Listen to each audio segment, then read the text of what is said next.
I'm Timeform's flat editor David Johnson with 3 bets for the racing on Friday the 9th of October. I'm going to start in the 150 at Newmarket, the Cornwallis Stakes, and the one that I like there, he is the favourite, but it's Method. Now, he had a slip saddle when we saw him last in the Middle Park, but he's basically one of the best 2-year-olds that we've seen so far. He didn't get the chance to prove it there, but I'm hoping that he will under these circumstances. He was only 130 in the Middle Park, and to be honest, I was expecting him to be a fair bit shorter than the current 2-1 in this company. I was thinking, he might be around a 6-4 chance. He's raced only at 6 furlongs so far, but he shows bags of speed and enthusiasm, and I don't think he'll have any trouble dropping to 5 furlongs.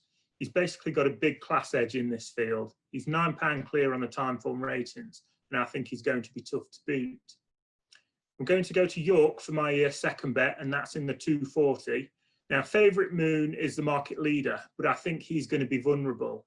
He bombed out over this course and distance in the Melrose. Now, he got back to winning ways at Haydock last time, but that was in a small field. It was on really testing ground, and the race just sort of fell apart. I think from £8 higher here, he's basically vulnerable. I think the race that could hold the key is one from Thirsk last time, where Zeband and Ispahan fought out the finish. And my preference is for the Dave Simcock runner, Ispahan.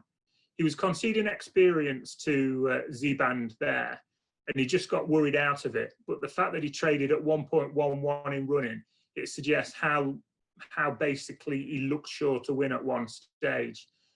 He's got some decent form from Doncaster prior to that, a third there, and he's a close relation to the same stables King Edward VII winner Balios.